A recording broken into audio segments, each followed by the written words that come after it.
3 कथाएं प्रस्तुत कर रही हूँ। इन तीनों कथाओं का धनतेरस के दिन से अलग अलग संबंध है। सबसे पहले आप सभी को धनतेरस की हार्दिक शुभकामनाएं। धनतेरस का त्योहार दीपावली आने की सूचना देता है। यह कार्तिक मास की कृष्ण पक्ष की त्रयोदशी को मनाया जाता है। इस दिन सायंकाल में लक्ष्मी जी का आवास माना जाता है। इसी दिन धन्वंतरी वैद्य समुद्र मंथन के समय अमृत का कलश लेकर प्रकट हुए थे। इसलिए धनतेरस के दिन बर्तन खरीदने की परंपरा है। भगवान धन्वंतरी देवताओं के वैद्य हैं। इनकी पूजा करने से आरोग्य सुख की प्राप्ति होती है। मान्यता है कि भगवान धन्वंतरी विष्णु जी के अंशावतार हैं। इस समस्त संसार में चिकित्सा विज्ञान के विस्तार और प्रसार के लिए भगवान विष्णु ने धन्वंतरी का अवतार लिया था। भगवान धन्वंतरी के साथ साथ धनतेरस के दिन माँ लक्ष्मी और यमराज की पूजा भी की जाती है। धनतेरस पर कुबेर के बिना लक्ष्मी जी की पूजा अधूरी रहती है। धनतेरस की संध्या के समय घर के मुख्य द्वार पर एक दीपक जलाया जाता है। कुछ स्थानों पर यह दीपक नाली के पास जलाया जाता है। इस संबंध में एक रोचक कथा है। आइए शुरू करते हैं। बहुत समय पहले हंसराज नाम का एक प्रतापी राजा था। एक बार वह जंगल में शिकार खेलने गया। वह जंगल में भटकते हुए राजा हेमराज के राज्य में पहुंच गया। राजा हेमराज ने थके हारे हंसराज का स्वागत किया।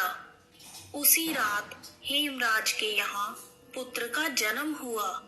इस खुशी के मौके पर हेमराज ने राजकीय उत्सव में सम्मिलित होने के लिए हंसराज को कुछ दिनों के लिए रोक लिया। बच्चे की छठी के दिन पूजा के समय देवी प्रकट हुई और बोली, जिस बालक के जन्म पर इतनी खुशियां मनाई जा रही हैं, वह अपने विवाह के चौथे दिन मृत्यु को प्राप्त हो जाएगा। इस भविष्यवाणी से सारे राज्य में शोक छा गया। हेमराज और उसके परिवारजनों पर तो कहर ही टूट पड़ा। सबके सब स्तब्ध रह गए। ऐसे विचित्र समय में हंसराज ने हेमराज को और उसके परिवार को हिम्मत बंधाते हुए कहा, मित्र, आप तनिक भी विचलित ना हो। इस बालक की रक्षा मैं स्वयं करूंगा। संसार की कोई भी शक्ति इस बालक का बाल भी बांका नहीं कर पाएगी। हंसराज ने यमुना के किनारे एक भूमिगत किला बनवाया और उसी के अंदर राजकुमार के पालन पोषण की व्यवस्था करवाई। इसके साथ साथ राजकुमार की प्राण रक्षा के लिए हंसराज ने ब्राह्मणों से अनेक प्रकार के अनुष्ठान, यज्ञ, मंत्र जाप आदि की व्यवस्था भी करवाई। धीरे धीरे राजकुमार बड़ा हुआ। उसकी सुंदरता और तेज की चर्चा सर्वत्र फैल गई। राजा हंसराज के कहने से हेमराज ने राजकुमार का विवाह कर दिया। जिस राजकुमारी से युवराज का विवाह हुआ था, वह साक्षात लक्ष्मी लगती थी। विधि के विधान को कौन टाल सकता है। विवाह के ठीक चौथे दिन यमराज के दूत राजकुमार के प्राण हरने के लिए आ गए।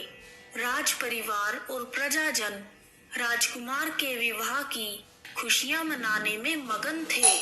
राजकुमार और राजकुमारी की छवि देखकर यमदूत भी विचलित हो गए। जिस समय यमदूत राजकुमार के प्राण लेकर चलने लगे, उस समय ऐसा हाहाकार मचा जिससे द्रवित होकर दूत भी रोने लगे।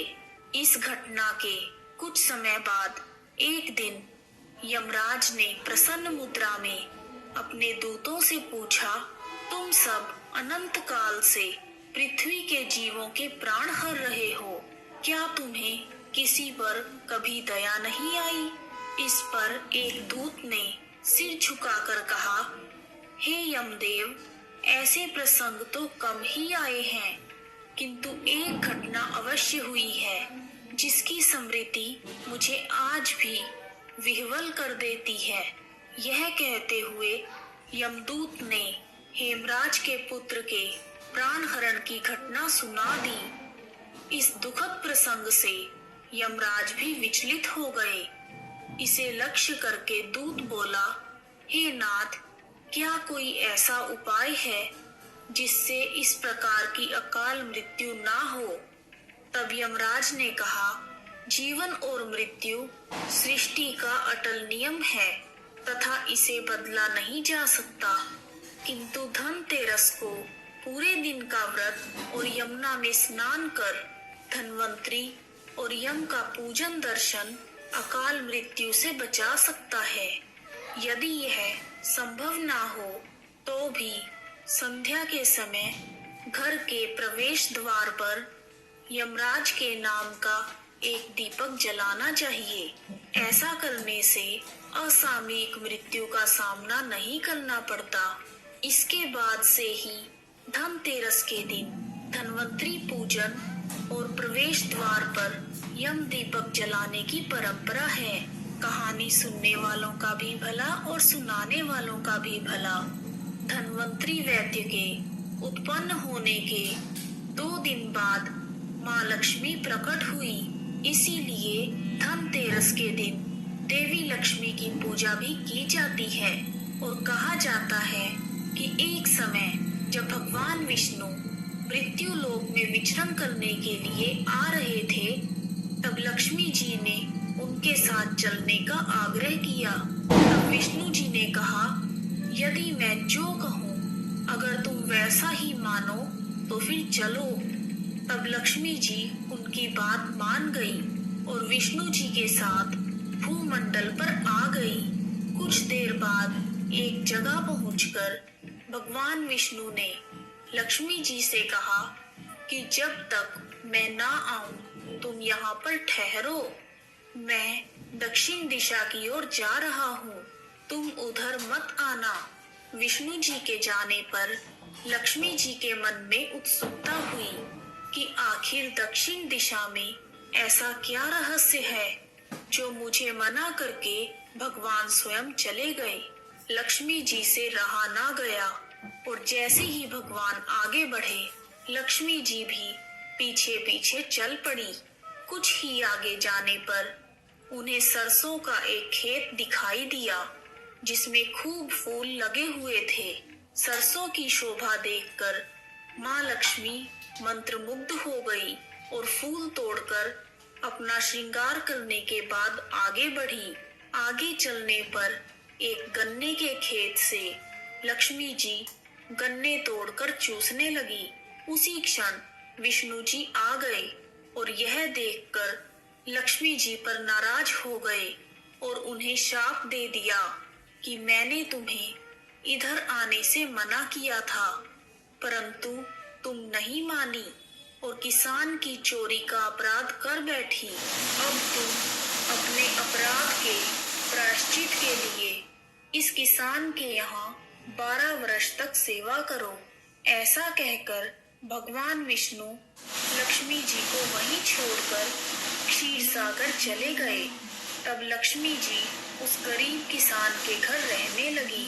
एक दिन लक्ष्मी जी ने उस किसान की पत्नी से कहा कि तुम स्नान करके पहले मेरी बनाई इस देवी लक्ष्मी का पूजन करो, फिर रसोई बनाना।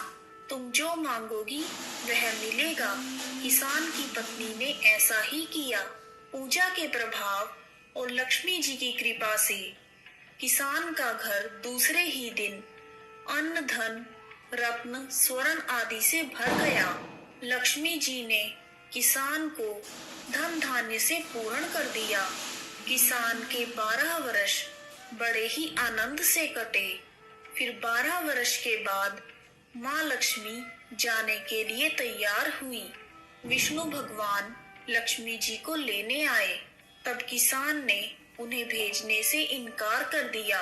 तब भगवान विष्णु ने किसान से कहा, इन्हें कौन जाने देता है, यह तो चंचला हैं, कहीं नहीं ठहरती, इनको बड़े बड़े नहीं रोक पाए, इनको मेरा श्राप मिला हुआ था, इसलिए 12 वर्ष से यह तुम्हारी सेवा कर रही थी।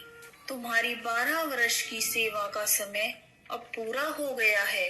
किसान हठ पूर्वक बोला, मैं लक्ष्मी जी को नहीं जाने दूंगा। तब लक्ष्मी जी ने कहा, हे किसान, तुम मुझे रोकना चाहते हो तो जैसा मैं कहूँ वैसा करो। कल को तेरस है, तुम कल घर को लीप पोत कर स्वच्छ करना, रात में घी का दीपक जलाकर रखना और सायंकाल में मेरा पूजन करना और एक तांबे के कलश में रुपए भरकर मेरे लिए रखना। मैं उस कलश में निवास करूंगी, किंतु पूजा के समय मैं तुम्हें दिखाई नहीं दूंगी। धनतेरस के दिन की पूजा करने से वर्ष भर मैं तुम्हारे घर से नहीं जाऊंगी। यह कहकर वह दीपकों के प्रकाश के साथ 10 दिशाओं में फैल गई। किसान ने लक्ष्मी जी के कहे अनुसार पूजन किया। उसका घर धन धान्य से पूर्ण हो गया। इसी वजह से हर साल धनतेरस के दिन माँ लक्ष्मी जी की पूजा होती है। धनतेरस की एक और प्रचलित कथा के अनुसार कार्तिक कृष्ण त्रयोदशी के दिन देवताओं के कार्य में बाधा डालने के कारण भगवान विष्णु ने दैत्य गुरु शुक्राचार्य की एक आंख फोड़ दी थी। कथा के अनुसार देवताओं को राजा बलि के भय से मुक्ति दिलाने के लिए भगवान विष्णु ने वामन अवतार लिया और राजा बलि के यज्ञ स्थल पर पहुंच गए। शुक्राचार्य ने वामन रूप में भगवान विष्णु को पहचान लिया और राजा बलि से आग्रह किया कि वामन कुछ भी मांगे उन्हें मत देना। वामन साक्षात विष्णु है, वह देवताओं की सहायता करने के लिए तुमसे सब कुछ छीनने आए हैं। राजा बलि ने दैत्य गुरु शुक्राचार्य की बात नहीं मानी। वामन भगवान द्वारा मांगी गई 3 पग भूमि दान करने के लिए कमंडल से जल लेकर संकल्प करने लगे। राजा बलि को दान करने से रोकने के लिए दैत्य गुरु शुक्राचार्य कमंडल में लघु रूप धारण करके घुस गए। इससे कमंडल से जल निकलने का मार्ग बंद हो गया। वामन भगवान शुक्राचार्य की चाल को समझ गए। भगवान वामन ने अपने हाथ में रखे हुए कुशा को कमंडल में ऐसे रखा कि शुक्राचार्य की एक आंख फूट गई। दैत्य गुरु शुक्राचार्य छटपटाकर कमंडल से बाहर निकल आए। बलि ने संकल्प लेकर 3 पग भूमि दान कर दी।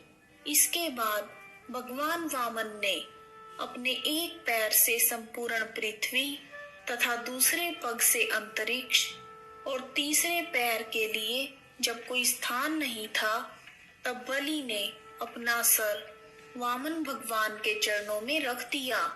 बलिदान में अपना सब कुछ गंवा बैठा। इस तरह बलि के भय से देवताओं को मुक्ति मिल गई और बलि ने जो धन संपत्ति देवताओं से छीन ली थी, उससे कई गुना धन संपत्ति देवताओं को मिल गई।